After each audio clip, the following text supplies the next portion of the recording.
ಹಾಕಿ ಅದರಿಂದ ಉತ್ಪತ್ತಿಯನ್ನ ಪಡ್ಕೋಬಹುದು.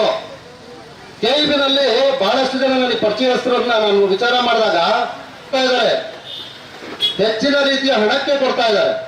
ವಿದ್ಯುತ್ತಿನ ನಿರ್ಭರತೆಗೋಸ್ಕರವಾಗಿ ಮೋದಿ ಅಂತವರ ನೇತೃತ್ವದಲ್ಲಿ ಪಾಕಿಸ್ತಾನದ ಬಾರ್ಡರ್ಗಳಲ್ಲಿ ಯಾವ ರೀತಿ ಸೋಲಾರ್ ಪ್ಲಾಂಟೇಶನ್ ಆಗಿದೆ ಅನ್ನುವಂಥದ್ದನ್ನ ಲಾರಿ ಡ್ರೈವರ್ಗಳು 5 ರಾಜ್ಯಗಳಲ್ಲಿ ಎಲೆಕ್ಷನ್ ಇದೆಯಲ್ಲ ಅದು ಕೊಳ್ಳೆ ಹೊಡೆಯೋದಕ್ಕೆ ನಮ್ಮ ಶರಾವತಿನ ಕಣ್ಣಿಗೆ ಬೀಳ್ಬೇಕಾಗಿತ್ತು. ಮಲೆನಾಡಿನ ಹೆಬ್ಬಾಗಿಲು ಅಂತಿದ್ದಾಗೇನೆ ಕಾಡುಗಳ ನಾಶ ಮಾಡಲಿಕ್ಕೆ ಈ ಒಂದು ರಾಜ್ಯ ಸರ್ಕಾರ ಹೊರಟಿದೆ.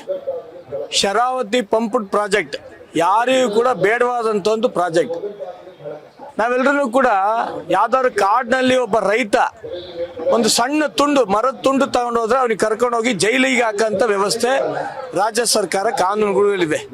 ಆದ್ರೆ ಇವತ್ತು ಸರ್ಕಾರನೇ ಹೇಳ್ತಾ ಇದೆ ಸುಮಾರು ಒಂದು 18,000 ಮರ ಗಿಡಗಳನ್ನ ನಾವು ಈ ಒಂದು ಶರಾವತಿ ಪಂಪ್ಡ್ ಪ್ರಾಜೆಕ್ಟ್ಗೋಸ್ಕರ ಕಡಿಯಂತ ಅನಿವಾರ್ಯತೆ ಇದೆ ಅಂತ. ಯಾರಿಗೆ ಬೇಕು ಈ ಪ್ರಾಜೆಕ್ಟ್?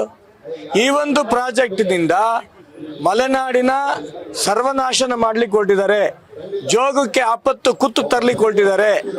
ಈ ಒಂದು ಪ್ರಾಜೆಕ್ಟ್ ಯಾರಿಗೂ ಕೂಡ ಬೇಡವಾದಂತ ಪ್ರಾಜೆಕ್ಟ್ ಇವತ್ತು KJ ಜಾರ್ಜ್ ಬೇಕಾಗಿದೆ, ಸಿದ್ದರಾಮಯ್ಯನವ್ರಿಗೆ ಬೇಕಾಗಿದೆ. ಯಾಕೆ ಬೇಕಾಗಿದೆ?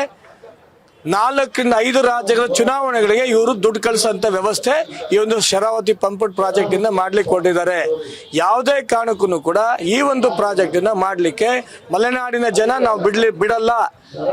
ಮಾರುತಿ ಗುರೂಜಿ ಅವರು ಹೇಳಿದ್ದಾರೆ, ಅವ್ರು ಹೆಣದ ಮೇಲೆ ಈ ಒಂದು ಪ್ರಾಜೆಕ್ಟ್ ಮಾಡಬೇಕು ಅಂತ. ಭಗವಂತ ರೂಪದಲ್ಲಿ ಕಾಣ್ತಿರ್ತಕ್ಕಂಥ ನಾವು ಗುರುಗಳನ್ನ ನಾವು ಯಾವುದೇ ಕಾರಣಕ್ಕೂ ಕೂಡ ಈ ಒಂದು ಪ್ರಾಜೆಕ್ಟ್ ಇಂದ ಯಾವುದೇ ಒಬ್ಬ ಧಾರ್ಮಿಕ ಗುರುಗಳಿಗೂ ಕೂಡ ಧಕ್ಕೆ ಆಗೋ ರೀತಿಯಲ್ಲಿ ನಾವು ನೋಡ್ಕೊಂತೀವಿ. ಈ ಒಂದು ಶರಾವತಿ ಪಂಪ್ಡ್ ಪ್ರಾಜೆಕ್ಟ್ ನಾವು ಸರ್ವಾನುಮತದಿಂದ ಮಲೆನಾಡಿನ ಜನಗಳು ನಾವು ವಿರೋಧ ಮಾಡ್ಲಿಕ್ಕೆ ಹೊರಟಿದ್ದೀವಿ.